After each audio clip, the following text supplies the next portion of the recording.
So let's let them go for now so we come back. We have taken the balloons down. Oh, she took everything off the car, you guys. We are taking her first ride to Walmart and the rent. Hey you guys, please excuse my hair, okay? There's Nyia in her car. Wait, stand behind me so this could be a thumbnail. Stand by the car. Thumbnail! Really want to tag on the sweater still? Is it? Take it off. What? Oh Lord. I got this at the cabin. That might be, yeah. Papa! We at their house so she could show them her new car. He's over there fishing. Well, he was over there. He's coming up here now. Look at her. She finally got her car. Hey. I have to name her. Yes, she needs a name. You guys put down in the comment. Give her some suggestions. Queen. Queen. Queen. Oh my gosh. Cookie. Cookie. I like Cookie. She Cookie, and you need to get a nameplate in the front. Nice though. Custom made. Oh, there it is. Already had it in my. Oh. Okay. How long have you been out? Probably about 2 hours. 2 hours? Wow. I would have been gone the first 2 minutes.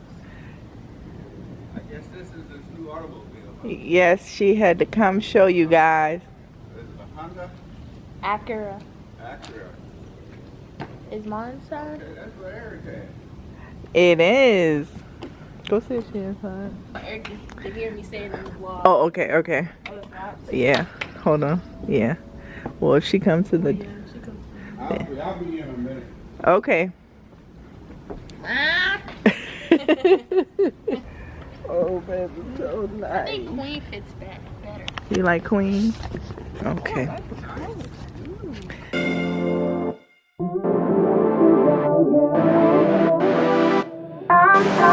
It's the same day, but the end of the day of the last vlog. Let me turn this down. Of Nyia getting her car. So it's still Thursday. It's been a long day, you guys. But look.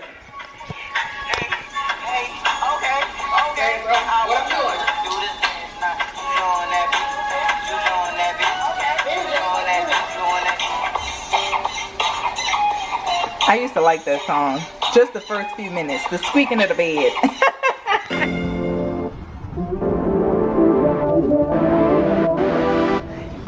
So hey you guys, we are at Cheesecake Factory near the movie theater that we are going to see Black Panther. Nobody's here because they close in about 30 minutes.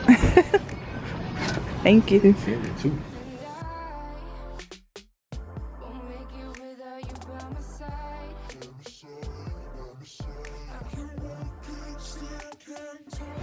I hope you have a wonderful evening, okay? Thank you. See you soon. All okay? right. Enjoy it. Hey you guys, so that was quick, in and out. Oh, that's fine. Okay. I just have my headscarf on to get my edges flat a little bit so I don't look as crazy as I did earlier today, y'all. Thank you.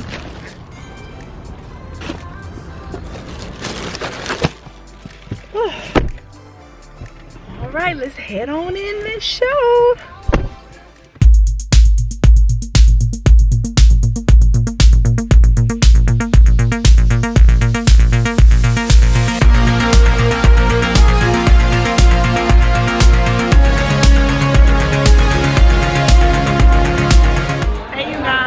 So we just want to give you a quick review of the movie. It was phenomenal. It was great. I agree that Killmonger, Michael B. Jordan's character, is probably the best MCU villain we've ever seen. Yeah.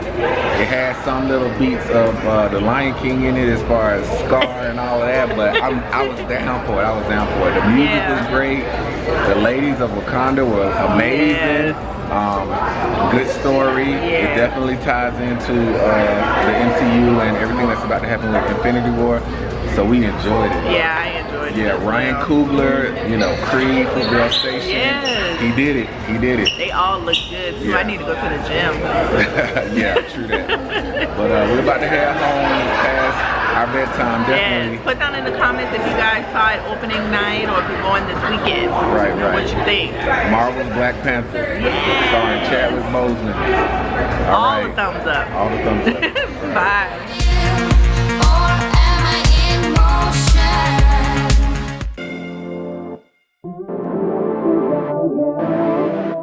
Let me show you guys this cute mug. It's a butterfly. Oh, it's a butterfly mug. I made this when hubby and I went to Florida a few years ago. I handmade this. I mean, the glass and everything, you guys. It was like a pottery thing. It was, you know, something we found to do there. So see here, that's her little feet. And if you know, if you guys know, I call her my butterfly. And then there's her name, ShanaJaye, and then her year of birth, 1979. The 9 is under there somewhere. But yeah, it's so cute. I mean, I did that.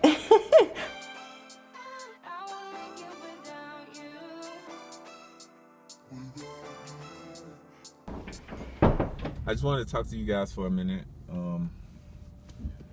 And really, I'm going to start with, you know, the heaviness of the Florida shootings at the high school and the positive of the kids who have been on the news and who have been in the media talking about, you know, their stance on it, and that now's the time for reform when it comes to firearms, guns, automatic, semi-automatic weapons, background checks to be enhanced and stuff like that. Like speaking up eloquently, you know, clearly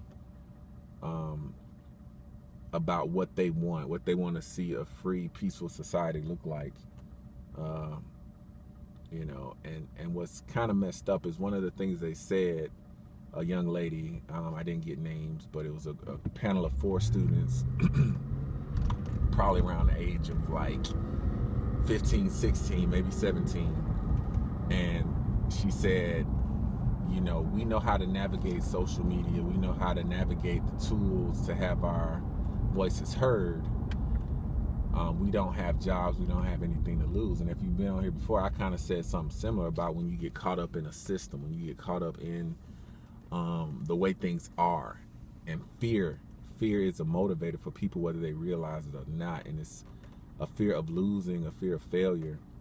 And her bringing up that point takes me back to the point I always make about who is sitting at the desk. Who is sitting at the desk? And what I mean by that is, yeah, we have a government that works off of 3 branches, and our system is intended to be thoughtful and slow, but not, you know, slow to a standstill because of, you know, bickering and stuff like that. But my point is this: that's government, and that's the way that system is designed to work. But everywhere else, whether you're talking about a household, whether you're talking about a business, whether you're talking about, you know, even sports or something as mundane as that, there's a hierarchy. The military, there's a hierarchy in the chain of command that is designed for things to happen quickly, or at least definitively. So once the orders come down, autonomy goes down with that order, and that order is carried out. And so the reason I bring that up is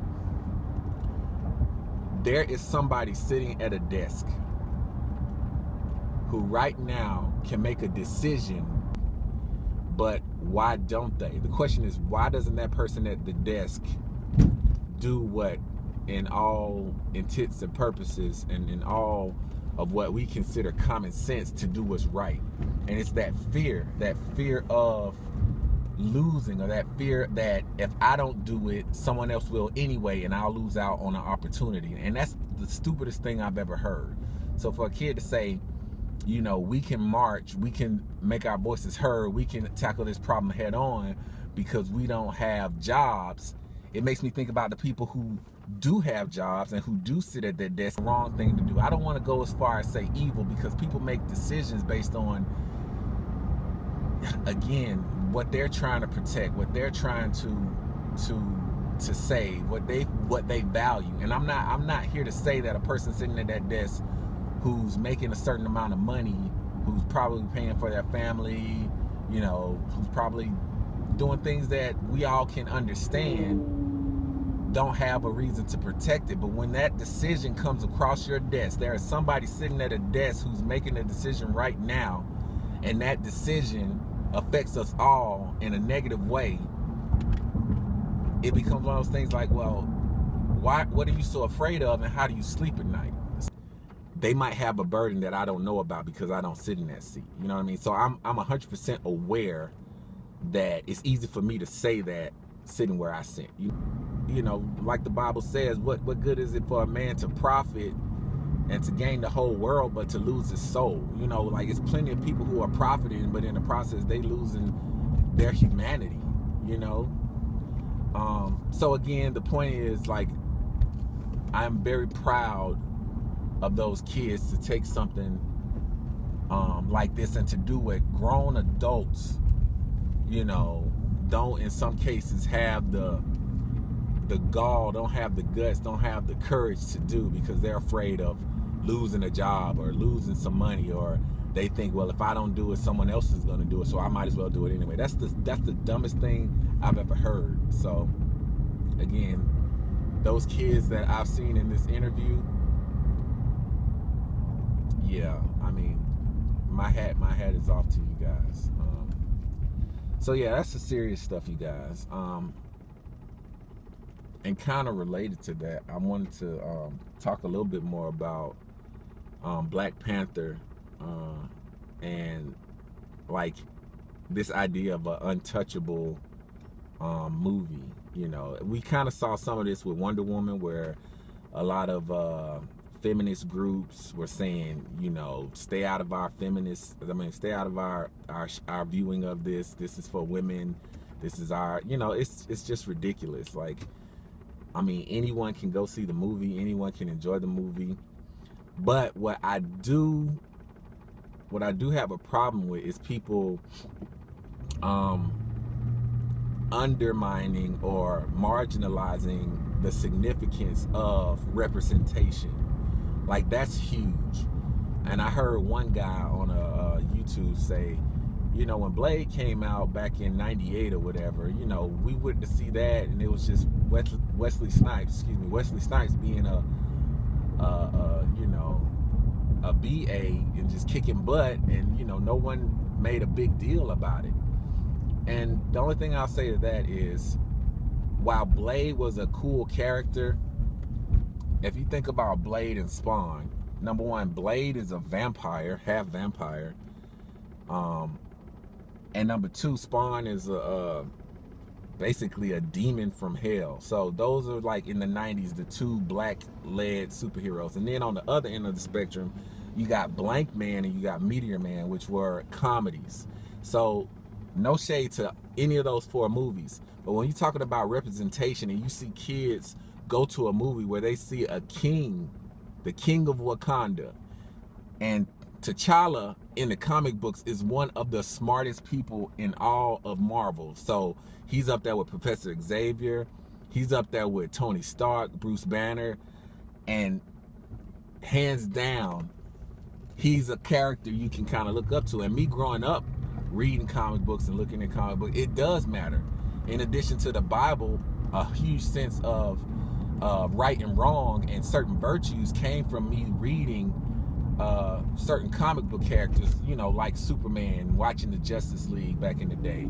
I mean, we got into this period in the 90s where we started glorifying anti-heroes. Basically what I was saying, I ran out of space. Representation is huge, and having an all-black cast, having the ladies of Wakanda, having T'Challa be a king, directed by Ryan Coogler. You know how I love Ryan Coogler. He did Creed. If you're a kid and you see a king on screen, it does impact you in some way. So that's all I'm saying. Representation does matter.